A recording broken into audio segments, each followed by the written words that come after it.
Welcome to part 2 of a 2-part series on the Power Women of the Trades podcast.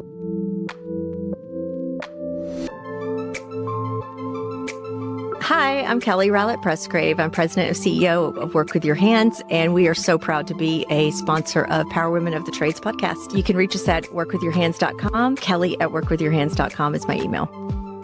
At Relentless Digital, we believe in breaking barriers and driving innovation. That's why we are extremely proud to sponsor the Power Women of the Trades podcast, supporting the voices and success of women in the home service industry. Together, we're creating a future where talent shines, regardless of gender, and diversity thrives. Join our journey at relentless-digital.com and always be relentless in your pursuit of excellence. This episode of Power Women of the Trades is also brought to you by Forrest Perry of Forrest Perry Digital Marketing. Want to generate more leads for your service business? Trust his team to deliver quality new customer leads and protect your brand online. Check out perrymarketing.com today. Chirp, the ultimate automation toolbox for home service businesses. Chirp helps you capture more leads, connect faster, close more deals, and create customers for life. Through text message, email, and ringless voicemail automation, Chirp can help you transform your customer's experience. Learn more in the show notes below. Welcome to Power Women of the Trades podcast. This show is all about breaking barriers and changing the game.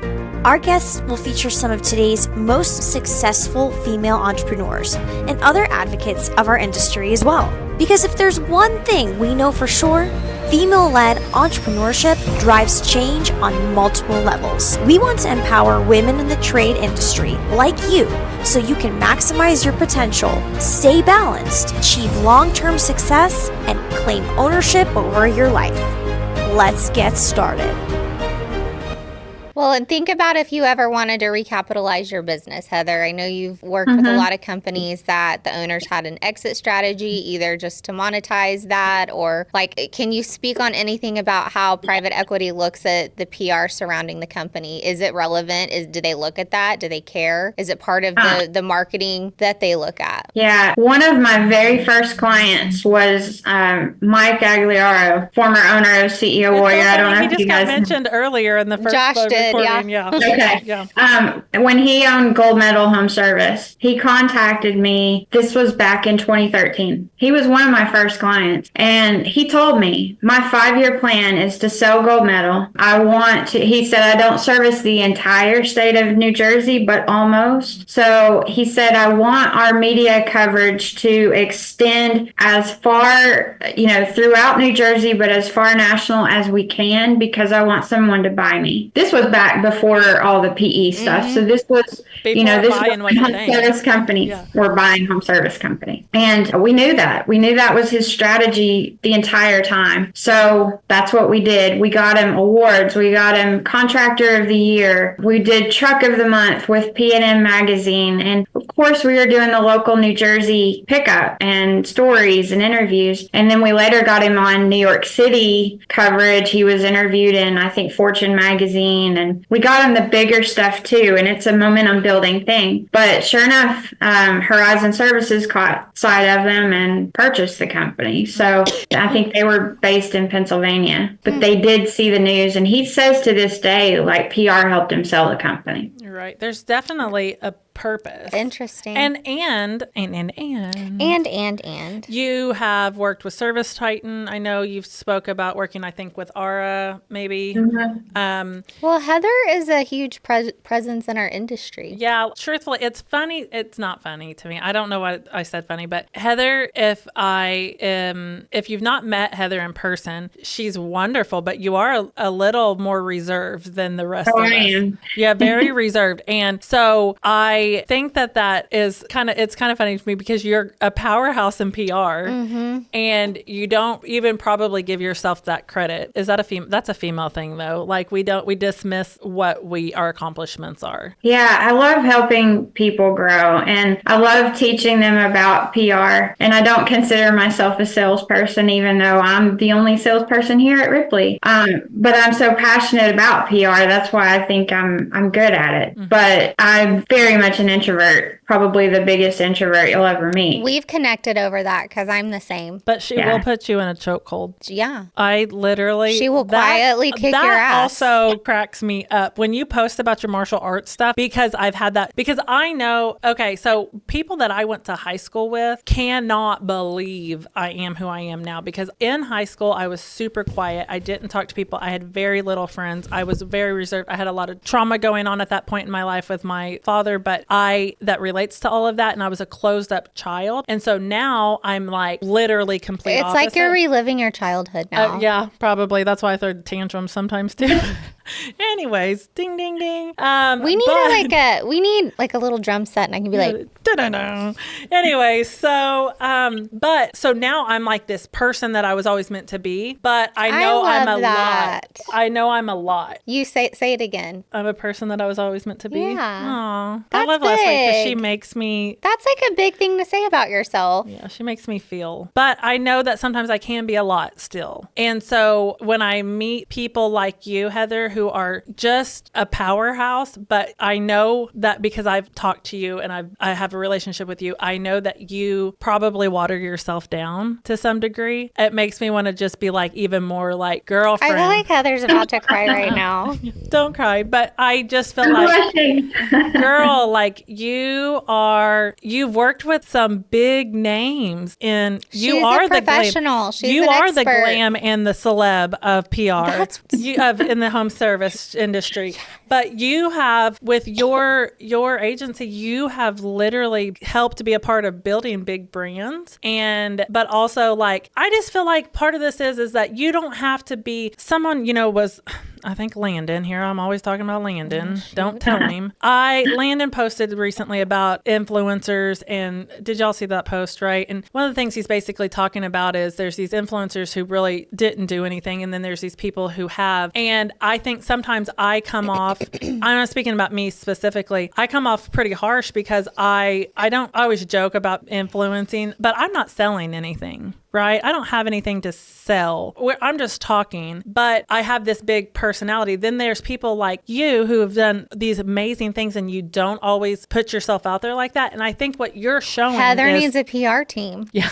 She needs to be PR'd. But I think what you're showing to our listeners is there's room for all of that. And you can still do some big ass things and you don't have to. And you can do it quietly. You can do it quietly. You don't have to have. It's okay to be working on your business and be successful and not post about it on Facebook. Yes. Hey, listen, someone was talking about my Facebook the other day and I said, it's the most exhausting thing I've ever done in my life. I hate my Facebook. And they're like, I would have never guessed that. And I'm like, yeah, not single-handedly. That's totally unfair. But in the beginning years, yes, Oscar would agree with that. In the beginning years, it was like what developed our business. But now and I love everybody. And someone was pissed off at me because I didn't respond to him fast enough. And did you get Heather involved? I should have. My messenger is just. That's going to be a separate charge if we start wait for PR Heather, for her personal life. Right. I always wait for Heather to be like, and delete that post, Cassie. Do you ever have to do that? No, she's not. Not with me, but with anybody. Do you ever do that? Like do that with other clients? Are you ever like, I have not taken clients who I feel like are a ticking time bomb. I'm so glad I passed your test. I didn't. Our team doesn't want to deal with crises. How do they know? But how do you guys know? Do you vet them on socials prior? Yeah, usually, especially in the home service industry, I'm friends with just about everybody on Facebook. I bet you have some stories to tell. Did they ever? Okay, so have you ever had someone sign up and you're just like, no? I'm not working with you. Yes. I've had clients who just became kind of a nightmare with no boundaries, expecting our team to respond at all hours and just texting them. And, to an extent, that's okay. And we expect that for a crisis situation. But if it's not a crisis and they're just constantly like that, I'll talk to them and say, hey, we're getting a little out of hand here or something. Calm the F down.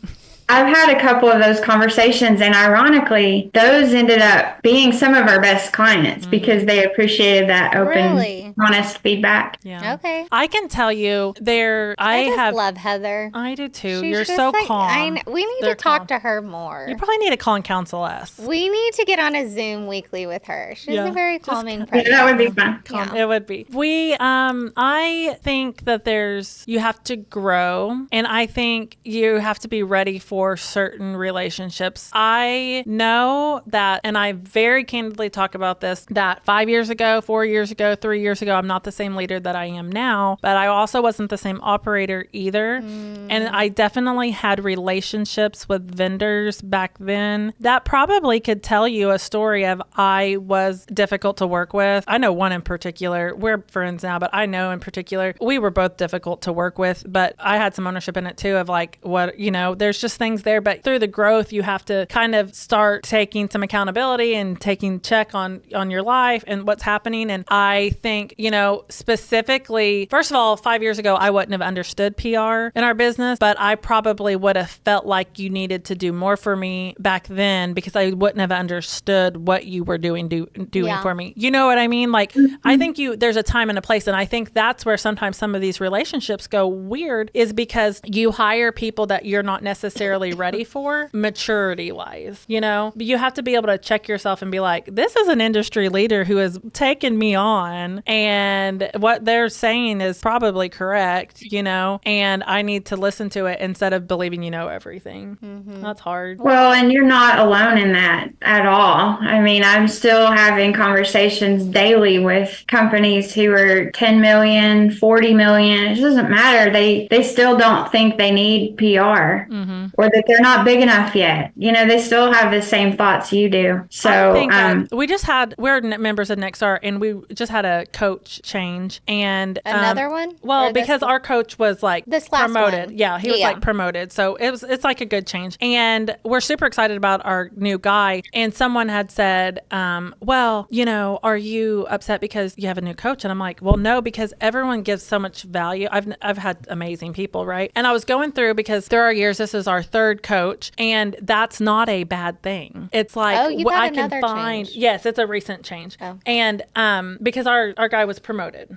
So, and it's like you immediately want to be like, bruh, but it's like I can't hold him back, Well, anyways, I can go back and I can see that first coach was not like the second coach. And while I was kind of like, man, he cut us short. No, he didn't, because he knew who he was coaching. And I was not capable of doing the things that he had to baby step us, right? And so your tolerance for risk and your tolerance for changes throughout the seasons of your business. Absolutely. So that second coach, he was that perfect coach in that time frame because he was the one that was like, oh no, whatever. Now this next one, we're super excited about him because, hey, first of all, his boss is my old coach. But second, he is focused heavily on one of his biggest pieces is what I want to focus on this year, right? So it's like understanding the growth in those things. So when I look at it on this PR perspective, I think, man, if I would have hired PR at 1 million, I think that's when I hired PR. We could just have done so many things, right? And be so much even further. I truly believe that from just like the 6 months with you. But I can tell you right now, at that time frame, and this is not true for all operators at 1 million, when Cassie and Oscar were at 1 million, we needed a lot more than PR. We needed a lot of direction. Right. And so it's just like finding your place and your time. Right. But it's definitely, I can see the value so much.